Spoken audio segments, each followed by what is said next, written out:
सभी हिंदू भाइयों को जय श्री राम और मुस्लिम भाइयों को अस्सलाम वालेकुम व रहमतुल्लाहि व बरकातहू। नहमदुहु नुसल्ली अला रसूलिहिल करीम, अम्मा बाद। बिस्मिल्लाहिर्रहमानिर्रहीम। मैं ठाकुर योगेंद्र सिंह राणा, एडवोकेट, बल्द, स्वर्गीय श्री पृथ्वी सिंह, इकरा हसन माननीय सांसद कैराना, बल्द, मरहूम मुनव्वर हसन साहब से निकाह कबूल फरमाता हूँ। वो भी कबूल करें, वो मुस्लिम धर्म अपनाए रखें, मेरे घर में नमाज पढ़ सकती हैं, मुझे कोई एतराज़ नहीं है। और बशर्ते मैंने अपनी शर्तें रखी हैं कि अकबरुद्दीन ओवैसी साहब और असदुद्दीन ओवैसी साहब मुझे जीजा कहकर बुलाएंगे और मैं हिंदू ही रहूँगा, ऐसे ही टीका लगाऊंगा, क्योंकि हमें यही साथ रहना है, हिंदू मुस्लिम भाई भाई। तो मुझे ये निकाह कबूल है। देखिए, हमारे देश में कुछ लोग बिल्कुल बेलगाम हो रहे हैं। शासन प्रशासन ऐसे लोगों से या तो डर रहा है या जानबूझकर ऐसे लोगों के ऊपर कोई एक्शन नहीं ले रहा है। जिस तरह की बात वो कर रहे हैं, वो आदमी सारी सीमाएं लांघकर, हमारी तहजीब की सीमाएं लांघकर वो बदतमीजी पे उतरा है। वो सरकारें जो महिलाओं के सम्मान की बात करके अपनी पीठ थपथपाती हैं, वो लोग खामोश क्यों हैं?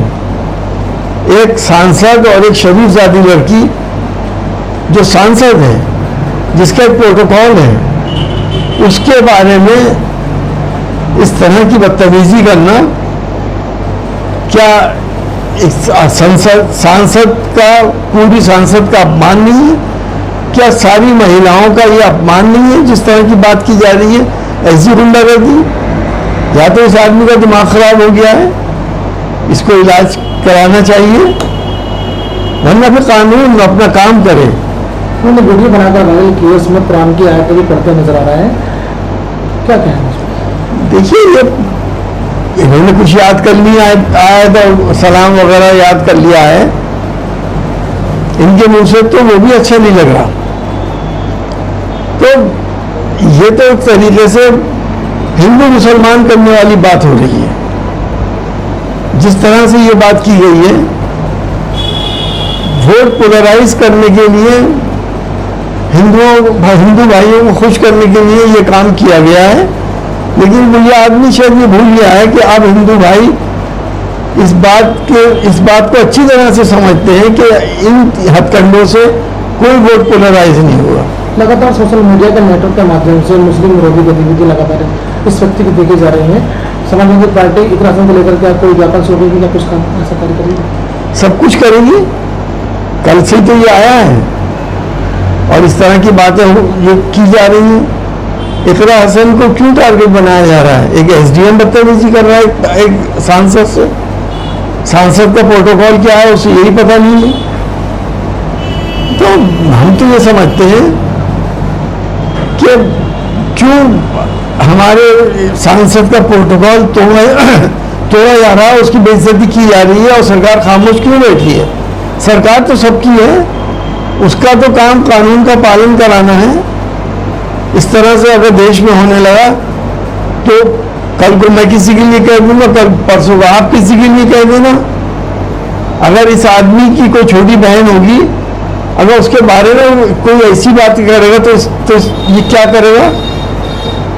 इकरा हसन हमारी छोटी बहन की तरह से है। असदुद्दीन ओवैसी साहब और उनके भाई के बारे में कहा गया, हम अपने दीनी रिश्ते से भाई बहन हैं, भले से सगे न हो, तो क्या हम अपनी हिंदू बहनों का सम्मान नहीं करते? क्या हम हिंदू बहनें राखी नहीं बांधती? क्या इंसानियत किस जगह जा रही है? इस तरह के तमाशे होंगे अब देश के अंदर। क्या इस मामले में कोई प्रशासन क्या कार्रवाई करेगा? क्या आपकी मांग है इसमें? देखिए, वैसे तो प्रशासन को कार्रवाई करनी चाहिए, और अगर प्रशासन इतना ज्यादा बेहिस हो गया है तो मैं समझता हूँ सुप्रीम कोर्ट को इसका संज्ञान लेना चाहिए और पार्लियामेंट को भी इसका संज्ञान लेना चाहिए।